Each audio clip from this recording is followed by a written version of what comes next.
my name is Ishita Mangal. I'm a fashion designer and a content creator. Today I'm going to tell you about how you can DIY your own sari, and I'm going to tell you how to do that in two different budgets. One would be in a more budget friendly, affordable way, and the other would be more handcrafted, so you can decide which is the one that you would like to go for. You know, festivities are starting and every single content creator has started making festive wear content, which is amazing. So I was like, there are so many amazing people making all of this amazing content. What is it that I can offer to my audience that no one else can? And that's when my eyes stumbled upon this sari, and I was like, why am I not telling people how to make their own clothes? I have done that for almost half of my life, and surprisingly I have never made a video about it. So today's video is dedicated to how I actually made this sari, and I think this is a sari that I made a really long time ago, and it still looks so fresh and so unique, and I feel like this is something which is like a classic, which is something that I can repeat many times. It's appropriate for day wear, appropriate for night wear, for summer wedding, for winter weddings, and I think those are the kind of pieces that we need to have more in our closet, and all the more better if you can make it. So without wasting any other time, let me tell you how to make this sari, and let's just get into the video. This is actually a brocade style fabric that you get in a variety of other materials, like you get them in georgette. कौन चिल्ला रहा है ये? कुछ चिल्ला रहा है? बिल्ली है. The first and foremost thing that you select for a sari is the fabric of the sari. Now, when I talk about this fabric, it's a brocade fabric. It's something that is very readily available in the market. This sari is a pure silk georgette that I took in white color, and it had these gold motifs on top of it. So the sari is about, I think, 5.5 meters, and it's always advisable to purchase it about 0.5 meter more, because when you dye it, the fabric shrinks. Especially pure fabrics, they shrink a little bit. Alternatively, you also get, maybe you will get it in silk, but you will get it in a blend. So they will blend it with rayon or viscose or something. So when it's a blend, the fabric cost is a little bit cheaper. The fall is, I feel like it's more or less, it's good only, and it's not like there's a vast difference in the fabric quality. And these are also dyeable fabrics. You also get these fabrics which are already dyed. It's better to just purchase the dyed fabric, because that's one step short for you, right? Then you don't have to go through the dyeing process and do all of that. But if you are particular about the color, then you can take it in a white and you can dye it to whatever color. The motifs that I wanted were really small. You can see that there are very small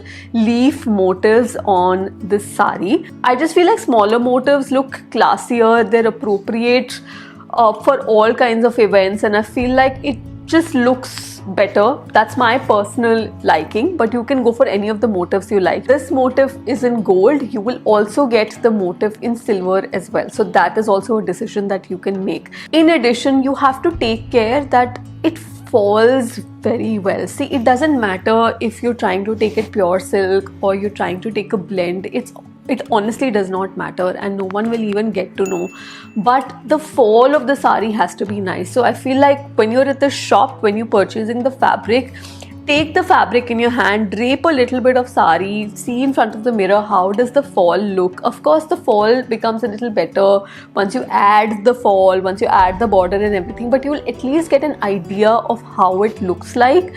And so I would say that it really doesn't matter whether you go for a pure or a blend or whatever, but the fall of the sari is something that you should not be compromising on. In addition to that, I feel like you also have to see the back side of the fabric. Now, sometimes in brocade, what happens is the back side, wherever there are motifs, there are threads hanging there, and once you put it against your skin, it might itch you. So if it itches you, it's okay in the rest of the sari because you're wearing it with a petticoat anyway. It's not going to touch your skin, but especially in the pallu area, it's going to start bothering you. So what are you going to do about it? Then additionally, what design designers do is that they purchase a net fabric. The net is then dyed to the color of the sari, and that is put at the back of the pallu area. That will be an additional cost that you will have to bear, because you will take the net, you will dye to the color, then you will also have to bear the stitching cost. So these are things that you sort of need to keep in mind.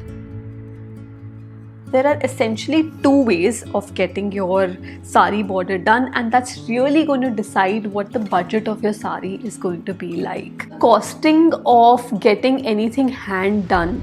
First of all, it takes a really long time to do these borders. This is a fairly simple border, but sometimes it can be a little bit more complicated. Obviously, that's why hand done saris are more expensive, because hand work only takes so long. Machine borders are something that you get in abundance in markets like Chandni Chowk. You get them in variety of designs, variety of colors, and it's a no-brainer. These borders are cheap because they're machine done.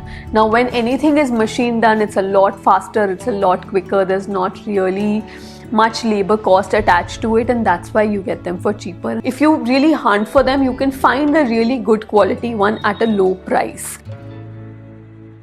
When you choose a brocade style sari, you can also choose a brocade style blouse or a plain blouse. That's your personal sort of liking. I wanted to go for a printed because I like the contrast between two different kinds of fabrics. The one thing that you need to sort of keep in mind when you're purchasing a printed blouse is that at least one color, because the sari is in solid color, that one color should go in the blouse, and that's when the prints clashing together is going to make sense. I've done a whole video on print on print. I'm going to link it over here. Have a look at that video about how you can combine prints.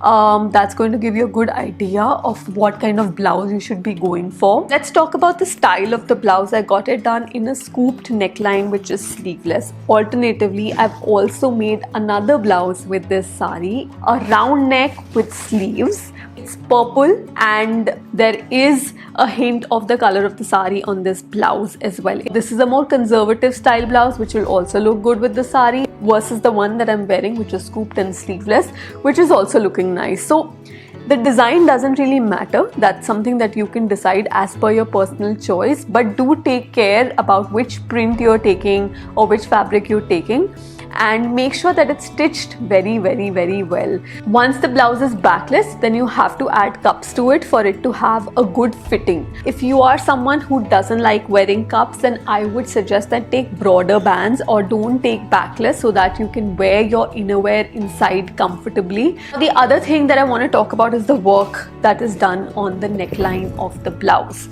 If you really see the work that is done, it is the same as the work done on sari, only a little bit thinner. So we've eliminated one or two lines from the border of the sari and taken the rest of the work and done it.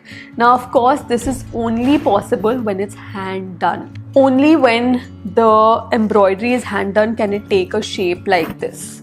When you take a machine made border, it cannot be turned in this way. Even if it can be turned, it will not look neat. So if you're taking the machine made border in your sari, then I would suggest that do not add borders to your blouse. Just keep it simple. So this without the embroidery also would look equally nice.